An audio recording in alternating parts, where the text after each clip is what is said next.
জাগো ভাই, কোনটে সবাই দুলু ভাই ডাক দিছে, আইসো আমরা তিস্তা বাঁচাই।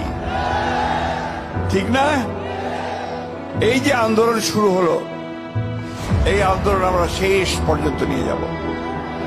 মৌলানা আব্দুল হামিদ খান ভাসানী মুসলিম জননেতা, তিনি একদিন ফারাক্কা মার্চ করেছিলেন গঙ্গার পানির ন্যায্য ইচ্ছার জন্য। আজকে আমাদের দুলু ভাই সেই একইভাবে দাঁড়িয়ে গোটা তিস্তার 11টা পয়েন্টে হাজার হাজার মানুষকে জড়ো করে তিনি আজকে এই ডাক দিয়েছেন, জাগো বাহে তিস্তা বাঁচাই। বন্ধুগণ, এটা শুধু স্লোগান নয়, এটা আপনাদের এই তিস্তার পাড়ের মানুষের যে বাঁচার যে তাগিদ, বাঁচার জন্য যে আহাজারি, তারই আওয়াজ আজকে বেরিয়ে আসছে।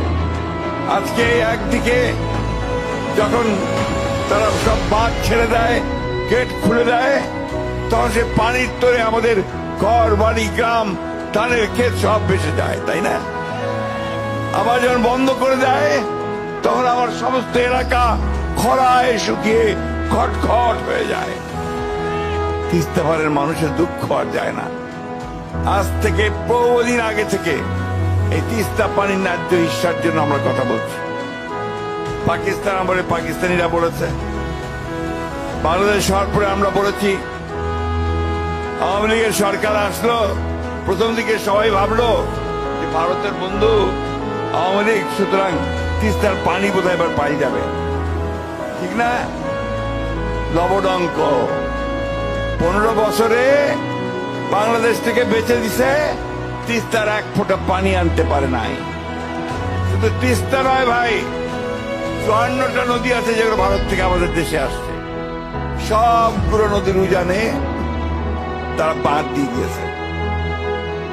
বাঁধ দিয়ে তুলে নিয়ে যায়, পানি তুলে নিয়ে যায়, বিদ্যুৎ উৎপাদন করে, আর আমাদের দেশের মানুষ সেখানে ধান ফলাতে পারে না, ফসল ফলাতে পারে না।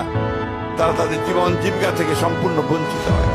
আমাদের জেলে যারা মাছ ধরেন, তারা মাছ ধরতে পারে। প্রত্যেকটা মানুষকে আজকে সেই কষ্টের মধ্যে পড়তে হচ্ছে। ঠিক একই সময়, এই সময়ে দুলু ভাই যে ডাক দিয়েছেন, সেটা আমাদের অন্তরের সকলের ডাক, তাই না? আমরা লড়াই করেছি 15 বছর সেই ফ্যাসিবাদী হাসিনা সরকারের বিরুদ্ধে, তাই না? আমাদের ছেলেরা লড়াই করেছে 34 দিনের সকলের লড়াইয়ের মাধ্যমে সে পালিয়েছে। এখন কোথায়? ওই ভারতে, তাই না? একদিকে পানি দেয় না, অন্যদিকে আবার আমাদের যে শত্রু, তাকে দিল্লিতে খুব রাজার হালে বসায় রাখছে। আর ওইখান থেকে আবার সে বিভিন্ন রকম হুকুম জারি করে আওয়ামী লীগারদেরকে। ঠিক না? আওয়ামী লীগ আছে নাকি? আরো পালাইছেন, আমার সাথে সাথে সব পালাইছে। বন্ধুগণ, আজকের এই সংগ্রাম আমাদের বাঁচা মারার সংগ্রাম। এই এলাকার মানুষের এই সংগ্রামকে আমরা কখনো বন্ধ হতে দেব না। আজকে আমরা এই সরকারকে পরিষ্কার করে বলতে চাই, অন্তর্বর্তীকালীন সরকার, কথায় তো বলেন যে আমরা নিরপেক্ষ, নিরপেক্ষ কিন্তু এই জায়গায় থাকলে চলবে না। এই জায়গায় আপনাকে মুখ খুলতে হবে, ভারতকে বলতে হবে যে আমার পানির ন্যায্য হিস্সা আমি চাই।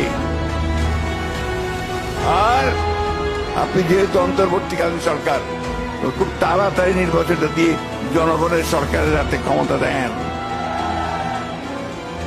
ভারতকে পরিষ্কার করে বলতে চাই, আগেও বলেছি, এখনো বলছি,